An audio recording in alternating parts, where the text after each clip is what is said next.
My name is January Scott, and I'm originally from Lake, Alaska, which is a really small Tlingit village. It was about 700 people when I was growing up, and primarily Alaska Native Tlingit people. Logging and commercial fishing was like a really huge thing when we were growing up there. So now that that has kind of ended, a lot of the people have left, and there's more about 500 people left there. So I grew up living a subsistence lifestyle with my family. My mom is Alaska Native and Tlingit, and my dad is non-native but moved to Cake when he was 17. So he's lived in Alaska since he was 17.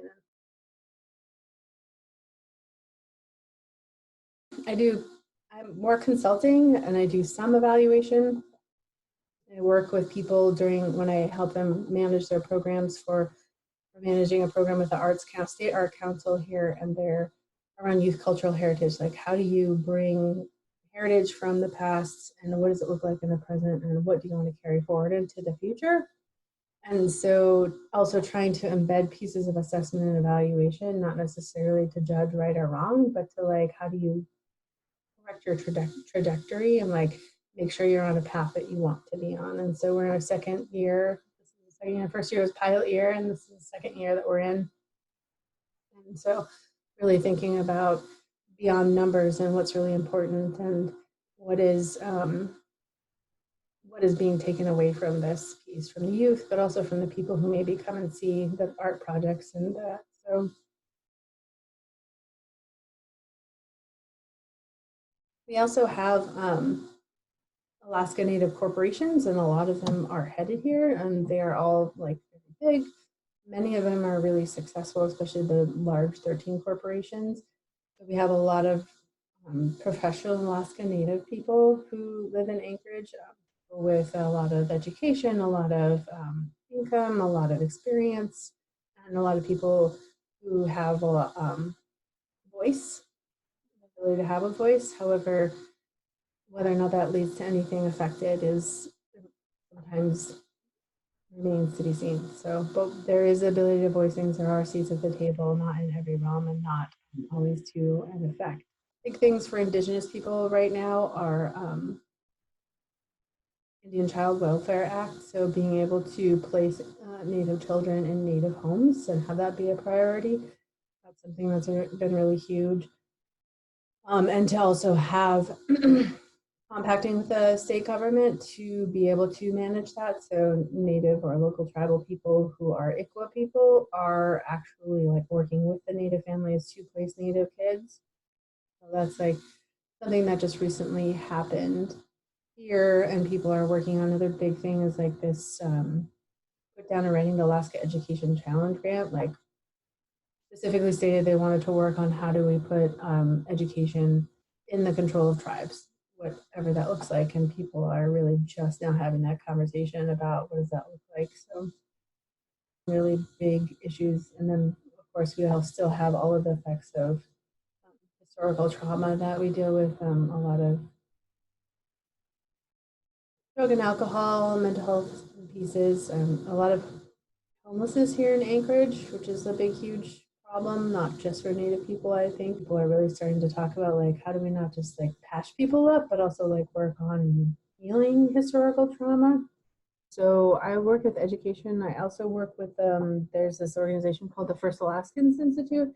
I'm working with them to develop their Indigenous indicators for evaluation.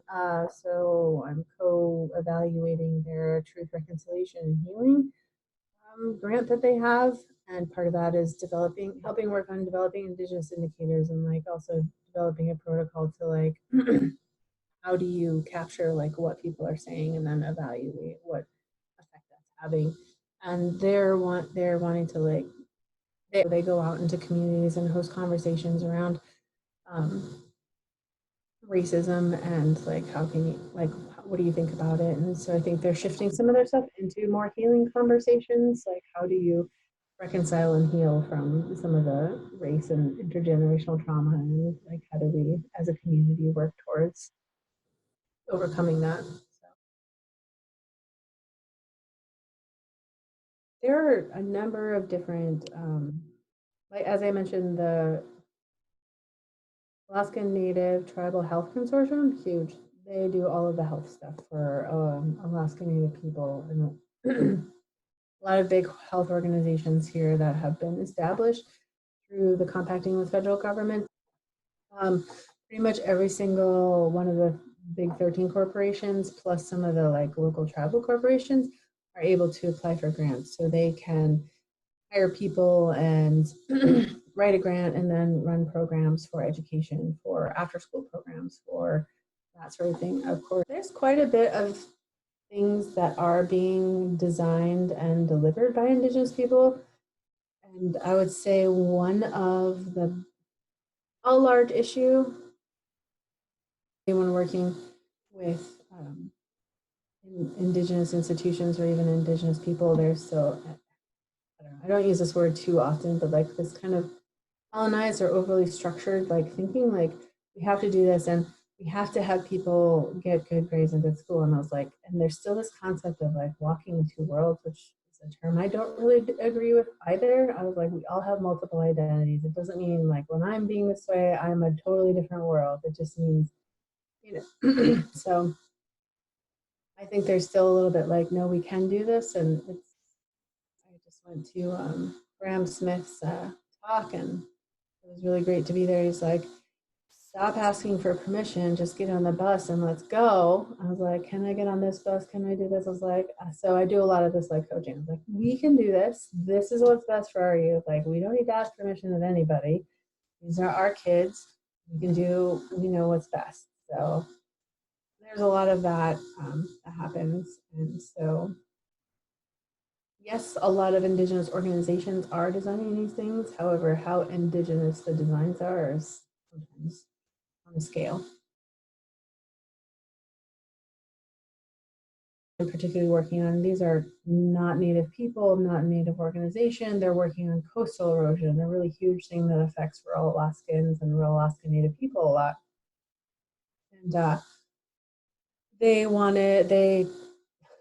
before I came on, carte blanche, just, we want to do this. We're going to train people to do this. They never talked to the community. They didn't know what they already knew. They didn't know what had already happened. They went there and I was like, they made these really huge like evaluation measures without talking to anyone. And again, the underlying assumption being, well, obviously they're not doing anything about it because the coast is eroding. I don't know if that's what their exact thinking was, but that's what it seems like. I was like, people live there, they know what's going on. And I was like, there are other types of science. So, I mean, the great thing about being an evaluator and having this perspective is like, even just one question is a great way, by asking a question, like opens their minds and like makes them think like they came up with the idea. So now they're like, they've spent most of this grant actually meeting people and talking to people and making connections and asking what is happening out there. And oh, people do know something. So it's really just shifting this concept of evaluation, like from setting measures that matter to some nebulous funder to setting measures that matter to local or community people. I mean, that's like, you can do both, and that's a lot of educating that I do. So I found something that like where my brain thinks it up, but I also have another viewpoint or lens to my life where I'm like, well, I don't really want to do evaluation for evaluation's sake. Why are we even doing evaluation? Evaluating that and really trying to, I don't like this, I feel like this word is overused, but really trying to empower, give like power back to people and like make them feel like I'm here, but I'm here to help you like figure out what your goals are and how you want to measure it. And so really putting a lot of putting the reins back in other people's hands, and I'm saying like, I'm a tool that you can use to get where you want to go. I'm like more of a dictionary, and I'm like your contractor and consultant who will go out and research some of these things and bring in what you want. Some people are more ready than other people and we can go really far with it, and some people I'm like doing one tiny little thing with them. So but I really like that, and I think that really, I've seen people think more, it does seem like they have like, oh, I have active control over this. You know, it's like, I don't need to wait for January the evaluator to think about these things. I can have these questions, and like I set up the like process for asking the questions in the framework, but it takes a number of different meetings, but like no, you have all the knowledge. I promise you, you have more knowledge than I have about this topic that you're thinking, but I have some pieces of framework and how to design good questions and where to research to look up questions that are supported by research that have been done. And like also to bring in this other, like, how are you talking to your community? How are you talking to local people? How are you representing Alaska Native viewpoints and goals? And, you know, so I've seen people feel a little bit less tense about evaluation after working with them this way. So I'm like, oh my God, I'm being evaluated too. Like, oh yeah, what are people thinking about? Oh yeah, what do we want the community to learn? Oh yeah, like, so it's turned from inward to focusing outward on a positive effect, hopefully the positive effect that they want to have, you know, with the work they're doing.